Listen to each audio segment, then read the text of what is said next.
Captain Sarah Chen watched the warning lights flash red across her control panel. Her small research ship, the Discovery, was dying around her. The engine had exploded 3 hours ago, and now she was drifting through empty space with no power and failing life support. Sarah tried the radio again. "This is Captain Chen of the Earth vessel Discovery. Emergency situation. Anyone out there?" Only static answered her. She was too far from Earth for anyone to hear her calls for help. The Rio, nearest human colony, was months away, even at full speed. Her ship could not move at all. The air was getting thin. Sarah could feel it with each breath. The recycling system had stopped working when the engine blew up. She had maybe 6 hours of air left, if she was lucky. After that, she would slowly fall asleep and never wake up. Sarah was not afraid of dying. She was a space explorer. She knew the risks when she took this job. What made her sad was that she would never see her family again. Her sister back on Earth, her parents. They would never know what happened to her. She looked out the window at the stars. They were beautiful, but cold. No help would come from them. Sarah closed her eyes and tried to remember her sister's laugh. At least she could die thinking of good things. Then something moved outside her window. Sarah opened her eyes and pressed her face to the glass. There was a ship out there. It was small, about the size of her own vessel, but it looked nothing like human technology. The hull was smooth and curved, like it had been grown instead of built. Strange blue lights pulsed along its surface. The alien ship moved closer. Sarah's heart pounded. First contact with aliens. Every human had dreamed of this moment, but not like this. Not when she was dying and helpless. A new voice came through her radio. It sounded musical, with strange tones that went up and down like singing. Sarah could not understand the words, but she could hear the concern in the voice. These aliens had found her, and they were trying to talk to her. Sarah grabbed her radio. "This is Captain Sarah Chen. I'm human. My ship is broken and I'm running out of air. Can you help me?" The singing voice spoke again. Then Sarah heard clicking sounds, like the aliens were talking among themselves. Her radio crackled, and suddenly she heard words she could understand. We learn your words from your talking box. You are hurt?" Sarah almost cried with relief. They had somehow figured out her language from her radio signals. "Yes, I'm hurt. My ship has no power, no air. I will die soon if you can't help me." "We help. We try help. Stay calm. We come to you." Through her window, Sarah watched the alien ship move even closer. It was beautiful in a strange way. Now she could see that the blue lights were not just decoration. They seemed to be part of how the ship worked. As she watched, a tube extended from the alien ship toward hers. Sarah felt a bump as the tube connected to her ship's docking port. Then she heard new sounds, the hiss of air, the hum of power being restored. The aliens were sharing their life, support with her. The airlock door opened, and Sarah got her first look at an alien being. The creature was tall and thin, much more fragile looking than a human. Its skin was pale blue and seemed to glow softly. It had 4 arms instead of 2, and its head was larger than a human head, with big dark eyes that looked very intelligent. When it moved, it seemed to float rather than walk. Behind the first alien came 2 more. They all wore what looked like environmental suits, but the suits were as beautiful as their ship, smooth and organic looking. The first alien spoke, and Sarah heard the translation through her radio. "I am Navigator Velton. We are Kethari. You are very sick, yes? Your body is wrong for space." Sarah nodded. "I'm dying. The explosion hurt me inside, and I've been breathing bad air for hours." Velton's big eyes showed worry. "We try to fix you, but we do not know human bodies. We learn as we help." The other 2 aliens, Sarah thought of them as doctors, began examining her with strange tools that glowed and hummed.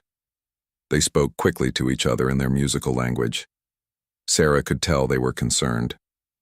"Your body makes heat wrong," Velton explained, "and your blood is different from ours. We must change our healing machines to work on you. For the next hour, Sarah watched the Cathari work. They were clearly struggling. Their medical equipment was designed for their own bodies, not for humans. But they did not give up. They took apart their machines and rebuilt them.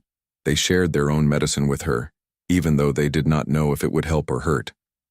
Sarah realized these beings were risking their own lives to save her. If their medicine was wrong for human bodies, it could kill her. If they used too much of their own life support helping her, they might not have enough to get home. "Why are you helping me?" Sarah asked. "You don't know me. I'm not even your species." Velton looked at her with those big, kind eyes. "You were calling for help. We heard you. How could we not try to save you?" It was that simple for them. They heard someone in trouble, so they helped. It did not matter that she was alien. It did not matter that helping her put them in danger. After 2 more hours of work, the Cathari doctors said she was stable enough to travel. But there was a problem. Sarah's ship was too damaged to move, and the Cathari ship was too small to carry both crews safely. "We take you to our world," Velton said. "But the trip is long and hard. We must use much power. We might not have enough food and air for everyone." Sarah started to protest. She could not let them risk their lives even more for her. But Velton held up one of his 4 hands. "We already choose," he said. "We save you. That is what we do." The trip took 8 days. Sarah learned more about the Cathari during that time. They were explorers, like her. They traveled between stars, studying new worlds and learning about the universe. They were peaceful beings who had never fought a war in their entire history. But Sarah also learned they were in trouble. Velton told her about the hegemony, a group of aggressive alien species who took technology from peaceful races by force. The hegemony wanted Cathari science and knowledge. They had already destroyed 3 Cathari colonies. "They will come to our home world soon," Velton said, sadly. "We cannot fight them. We do not know how to make weapons. We only know how to heal and learn and explore." Sarah felt her heart break for these kind beings. They had saved her life, even though they were facing destruction themselves. They were too good for this universe, too pure. But Sarah was human. Humans knew about fighting. They knew about protecting the innocent. And they never forgot their debts. As the Cathari ship approached their beautiful blue and green world, Sarah made a silent promise. These beings had saved her when they could, have just ignored her distress call. They had risked everything for a stranger. Now it was time for humanity to return the favor. Sarah just had to figure out how to get a message to Earth before the hegemony arrived. Time was running out, and she was the only human in this entire star system. But humans were good at impossible things. Sarah Chen was about to prove that. Sarah Chen stood on the observation deck of the Cathari Medical Center, looking out at their world. It was the most beautiful planet she had ever seen. 3 moons hung in the purple sky, and floating cities drifted through the clouds like dreams, made real. Everything was curved and smooth, grown rather than built. It looked like paradise. But paradise was about to be destroyed. "Your body heals well," said Dr. Yathara, checking Sarah's vital signs with a device that felt warm and alive in her hands. "Human healing is fast. Much faster than Cathari healing.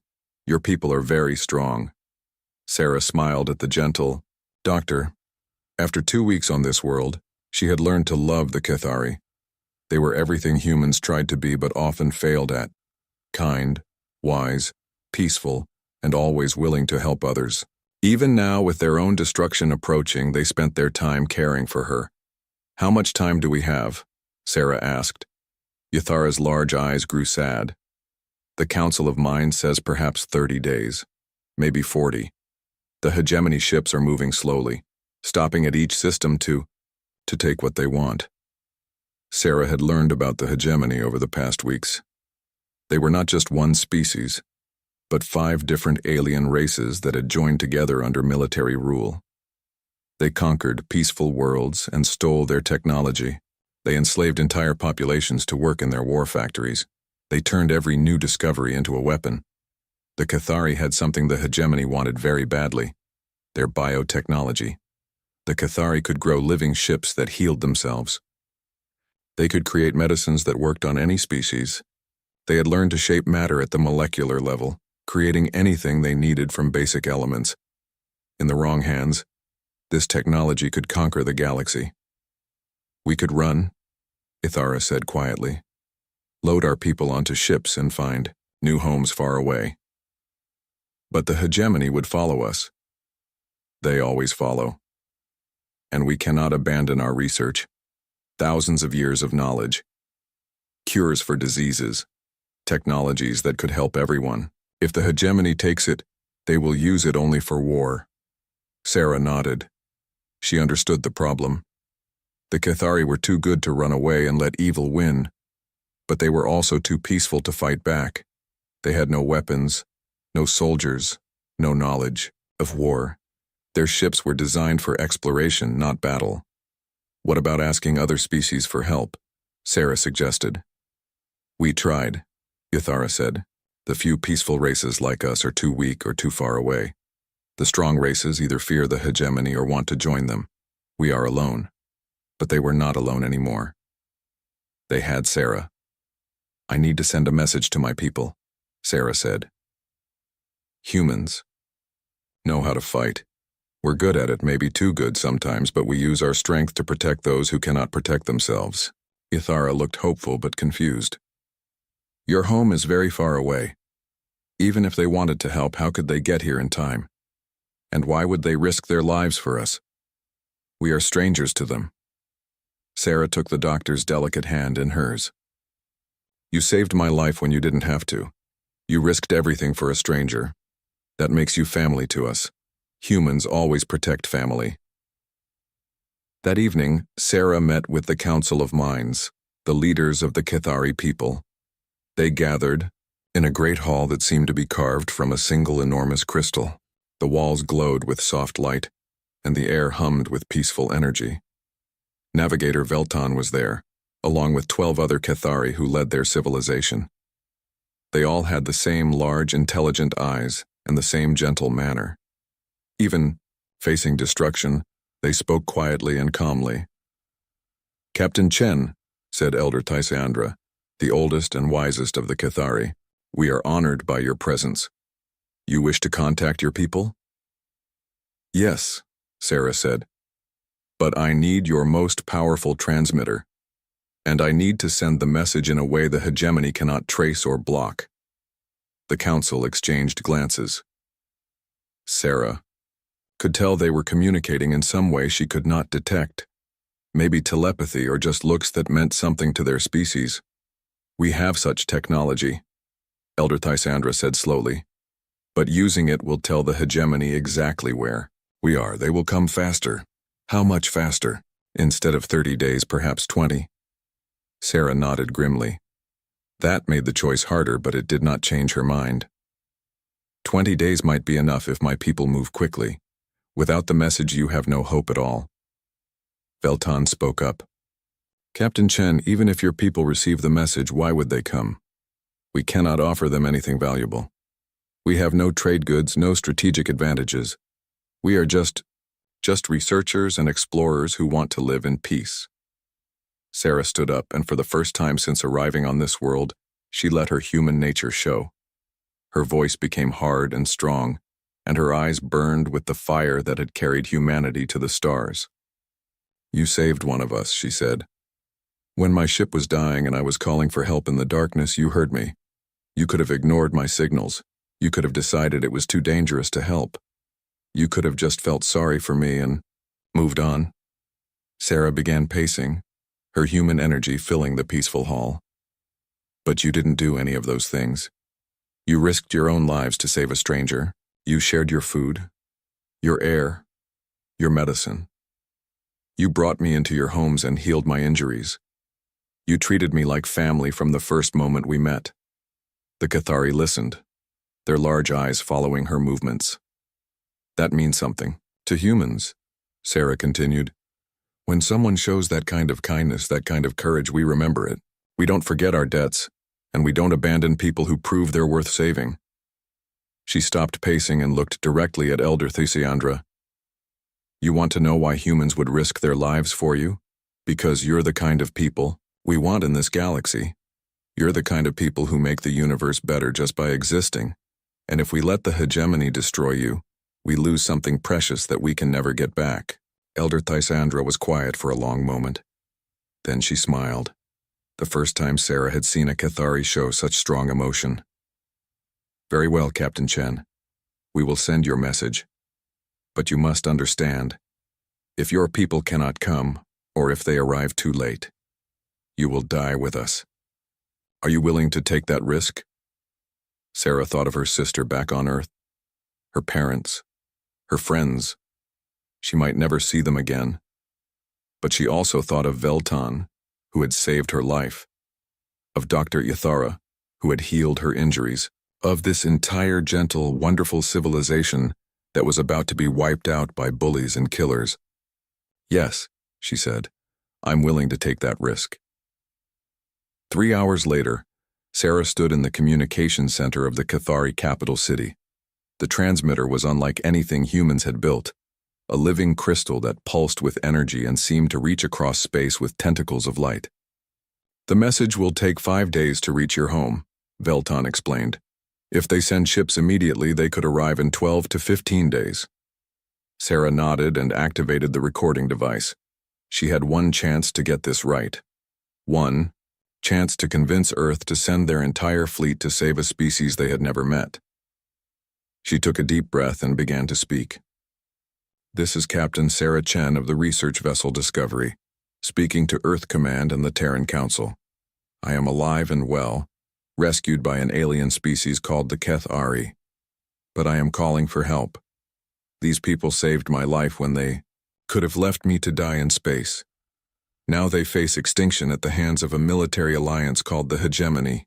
The Cathari cannot fight back. They are peaceful explorers and scientists. They have never made weapons or fought wars. Sarah paused, thinking of everything she had learned about these wonderful people. The Cathari represent the best of what we hope to find among the stars. They are kind, wise, and brave in their own way. They risk everything to help strangers. They share their knowledge freely. They have never conquered or enslaved anyone. The galaxy needs people like this. She looked out the window at the floating cities, at the beauty these people had created through centuries of peace and learning. I know Earth is far away. I know we barely have enough ships for our own defense. But if we let the hegemony destroy the Cathari, we lose something precious. We lose proof that civilizations can be better than we are. We lose allies who could teach us to be better than we are. Sarah's voice grew stronger as she continued. The Cathari saved one human because it was the right thing to do. Now I'm asking humanity to return the favor. Not because we owe them a debt, though we do. Not because we need their technology, though it could help us. But because saving good people from bad people is what humans do. It's who we are at our best. She ended the recording and turned to Veltan. Now we wait, she said. And we hope that humanity is everything I told them it is. The message shot out into space, carrying Sarah's words toward Earth. Somewhere behind them, the hegemony fleet was getting closer, bringing death and slavery to this peaceful world. Sarah had done everything she could. Now it was up to her people to prove that humans never abandoned their friends. Admiral Marcus Torres stood in the center of the Terran Command Center, watching the recording for the third time. Around him, the most important people in human space sat in stunned silence. Sarah Chen's message had arrived 6 hours ago, and the debate had been fierce ever since. "Run it again," said Counselor Williams, her face pale with worry. "We've all heard it 3 times already," Admiral Torres replied, but he nodded to the technician anyway. Sarah's voice filled the room once more, telling them about the Cathari and their approaching doom. When the message ended, the room erupted in arguments. "It's impossible," said General Morrison, slamming his hand on the table. "We barely have enough ships to protect our own colonies. Chen is asking us to send our entire fleet to the other side of the galaxy to fight an enemy we know nothing about." "The Cathari saved her life," Counselor Davis pointed out. "Doesn't that mean anything?" Of course it means something, General Morrison shot back. But we can't risk the safety of billions of humans for one species of aliens. What if this hegemony decides to attack Earth next? What if we lose our entire fleet in some hopeless battle? Admiral Torres listened to the arguments without speaking. He'd been thinking about Sarah's message since it arrived. He knew every word by heart now, but it was not the words that convinced him. It was what he heard between the words. "Admiral," said Counselor Williams, "you've been quiet. What do you think?" Torres stood up and walked to the large window that looked out over Earth's capital city. Millions of people lived down there, going about their daily lives, never knowing that the fate of an entire alien civilization was being decided in this room. "I think," Torres said slowly, "that this is the most important decision humanity has ever made." He turned back to face the council. "Not because of the Cathari, though they sound like good people. Not because we owe them a debt, though we do, but because of what this decision says about who we are." General Morrison frowned. "What do you mean?" "I mean that for centuries humans have told ourselves stories about what we would do if we met aliens.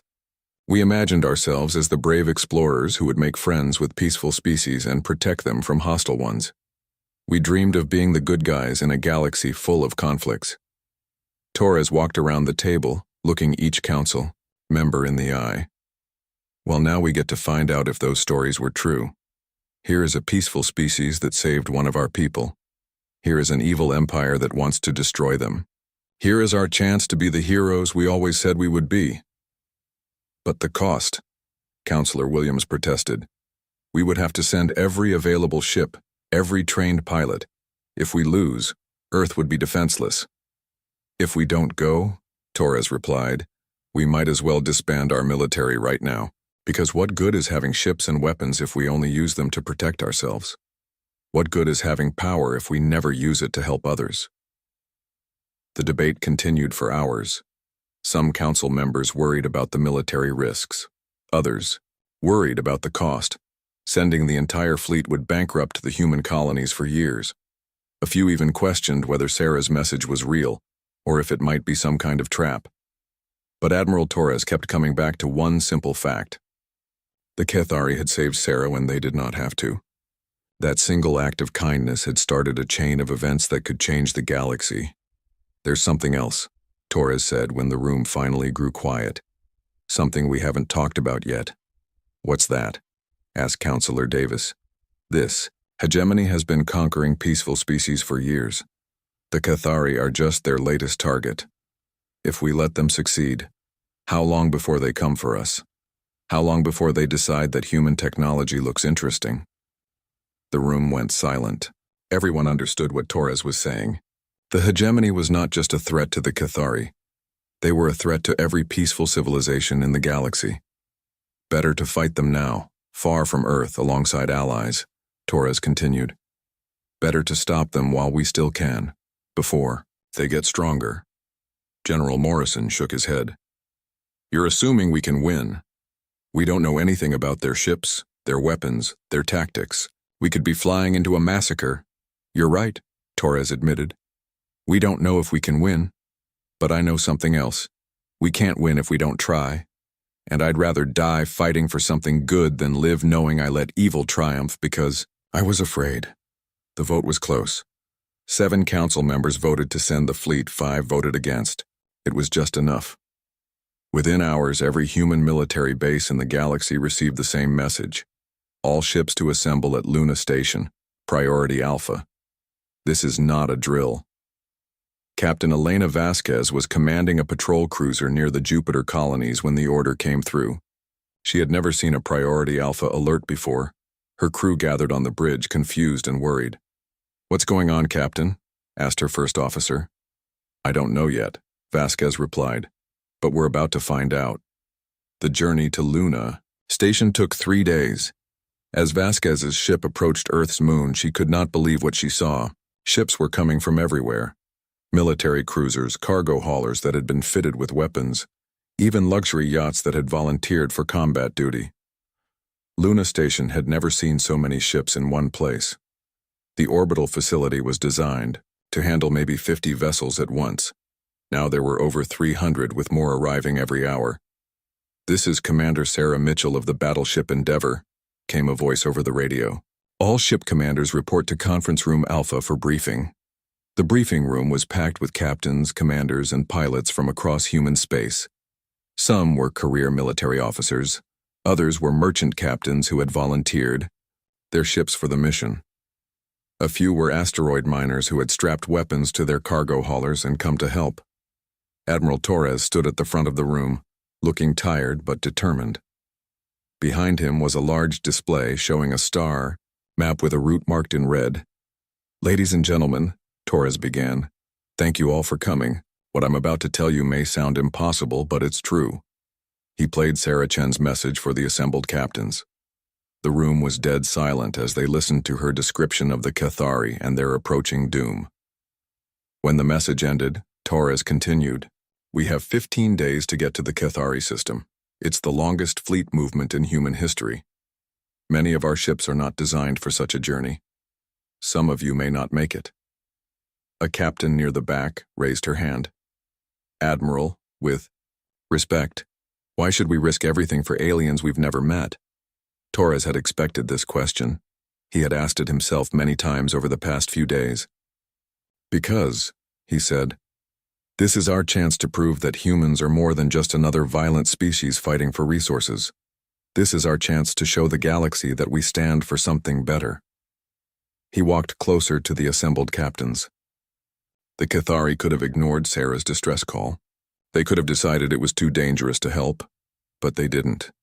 They risked their own lives to save a stranger because it was the right thing to do. Torres's voice grew stronger. Now they're facing extinction, and they have no one else to turn to. If we abandon them, we're saying that kindness is weakness. We're saying that good people deserve to die while bullies rule the galaxy. Captain Vasquez stood up. "What about Earth, Admiral? If we lose, our home is defenseless." "If we lose," Torres replied, "Earth is doomed anyway. The hegemony won't stop with the Cathari. They'll keep conquering until someone stops them. Better to fight them now, while we have allies, than wait for them to come to us." One by one, the captains began to understand. This was not just about saving the Cathari. This was about what kind of species humanity wanted to be. Captain Marcus Webb of the heavy cruiser Defiant stood up. "I'm in, Admiral. My ship and crew are ready." "So are we," said Captain Vasquez. "Count us in too," called out the captain of a converted cargo hauler.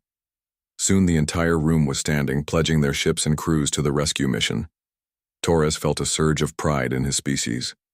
When it mattered most, humans chose to do the right thing. The fleet began moving that same day.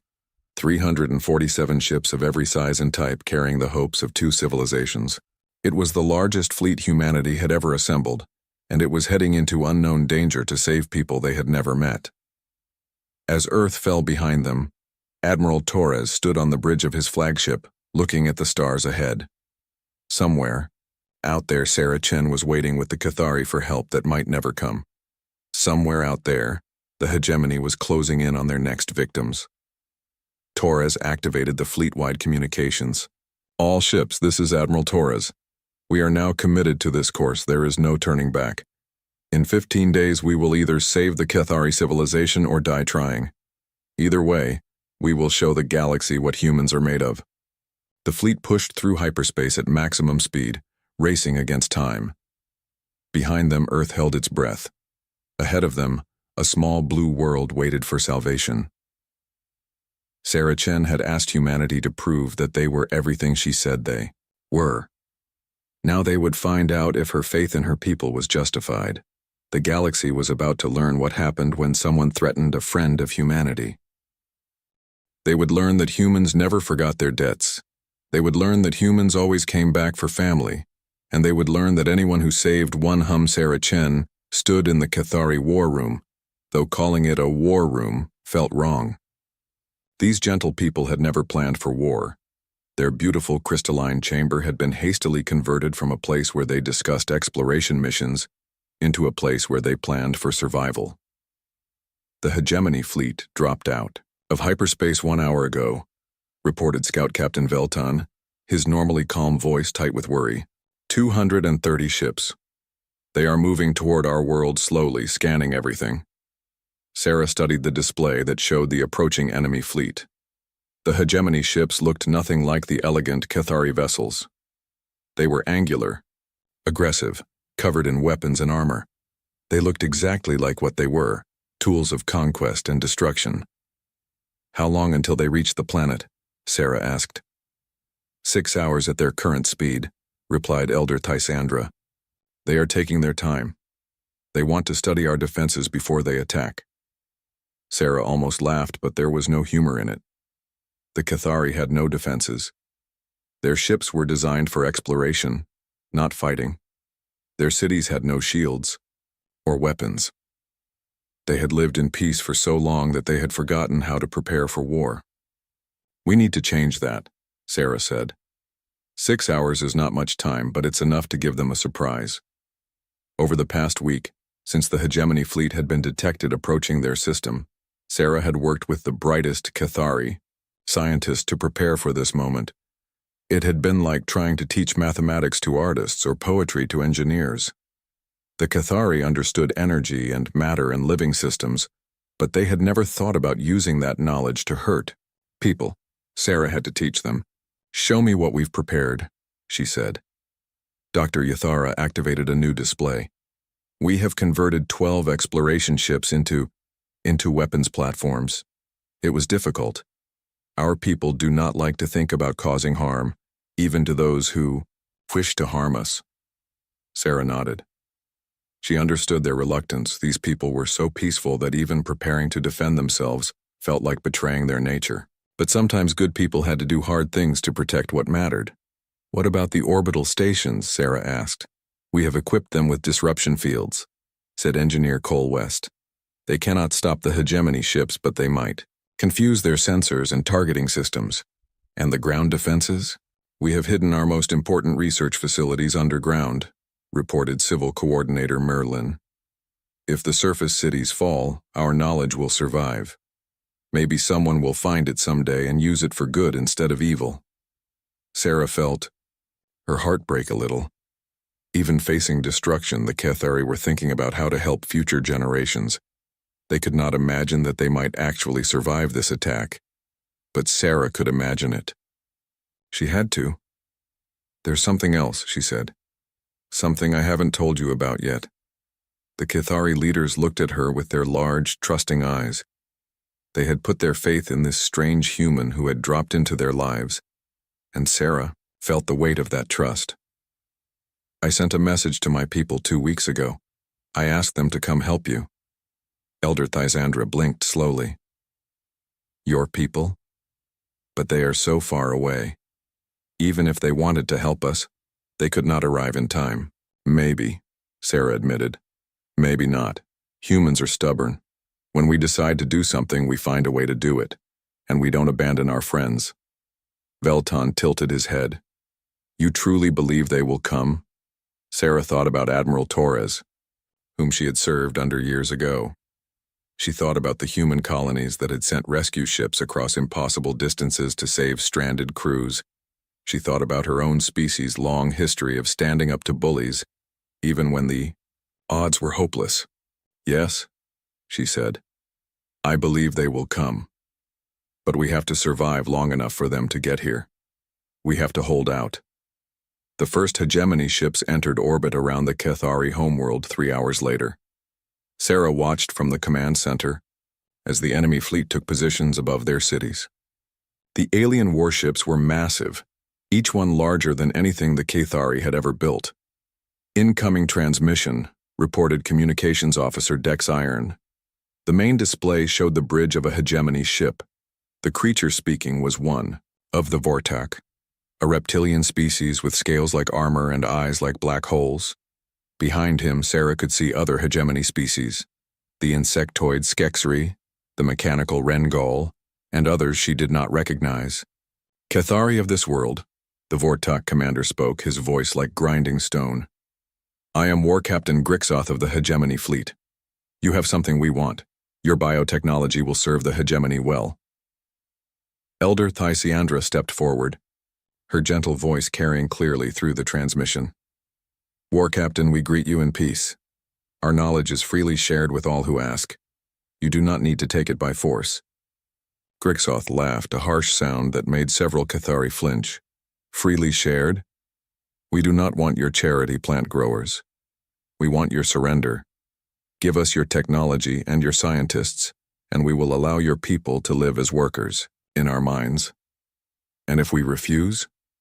Elder Thysandra asked, though Sarah could see that the question pained her.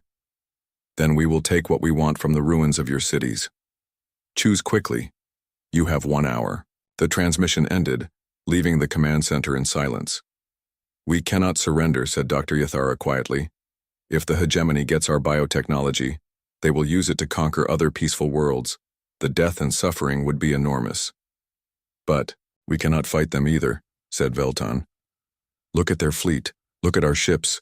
We are scholars and explorers facing an army. Sarah stepped into the center of the room. Then we don't fight them ship to ship. We fight them smart. For the next hour, Sarah explained her plan. It was desperate and dangerous, but it was their only chance.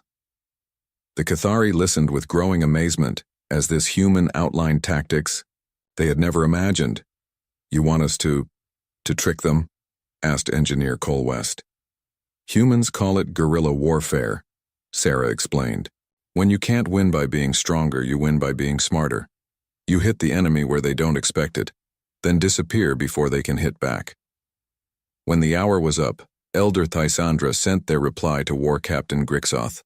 We choose to remain free. The bombardment began immediately. Hegemony ships opened fire on the floating cities, their energy weapons cutting through the beautiful crystalline structures like knives through flowers. But the cities had been evacuated. The Cathari had moved, underground, taking their most important knowledge with them. Phase 1 is working, Sarah reported as she watched the tactical display. They're destroying empty buildings while our people are safe below.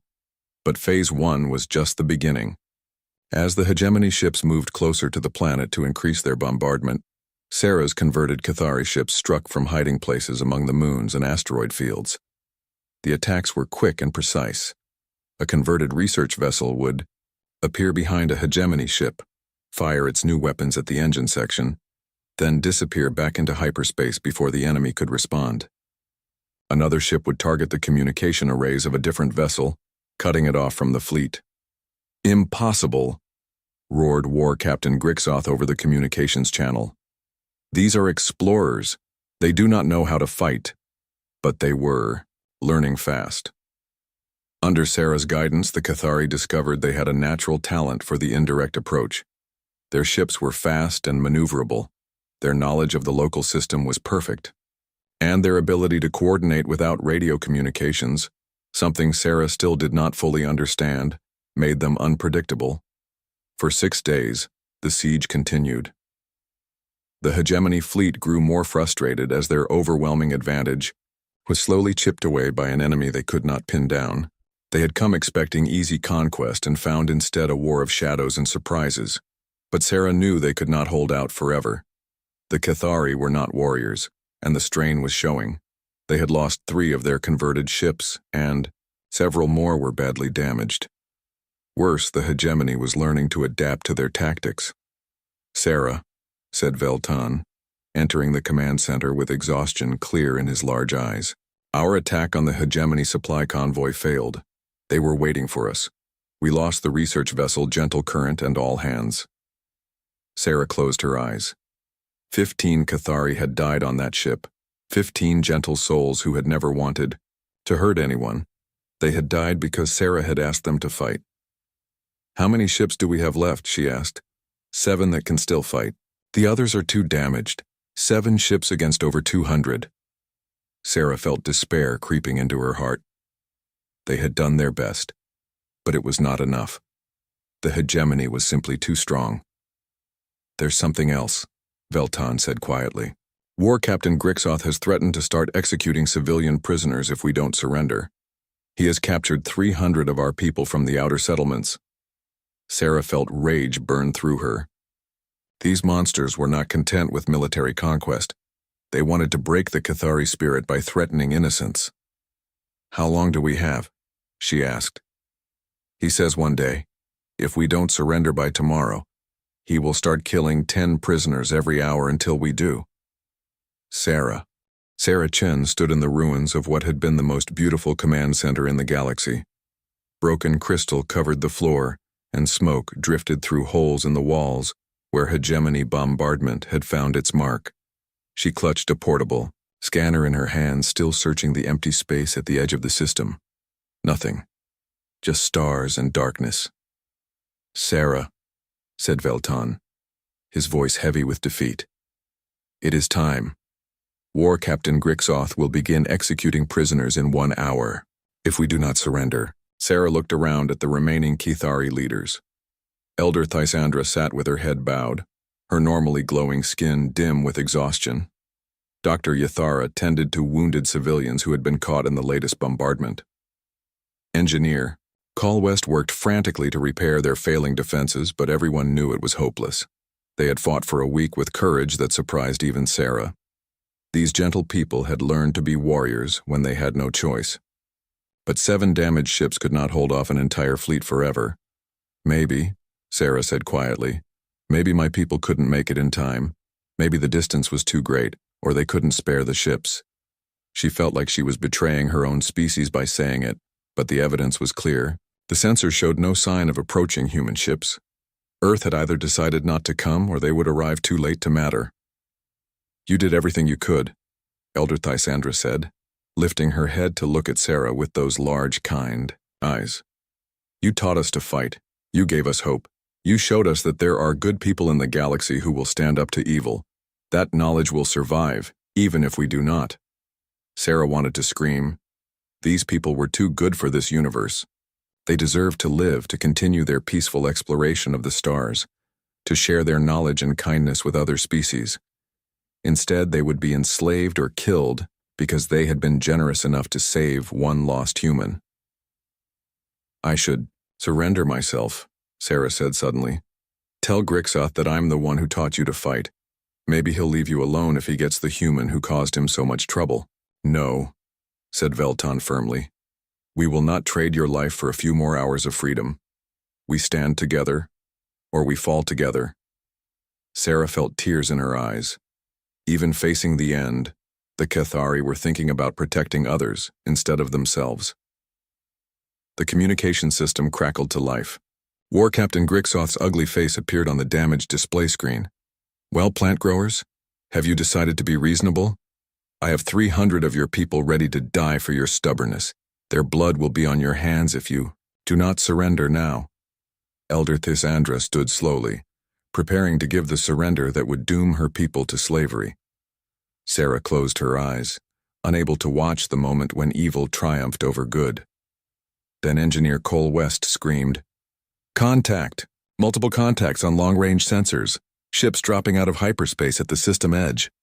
Sarah's eyes snapped open. She grabbed the scanner and pointed it toward the coordinates Cole West was reading out.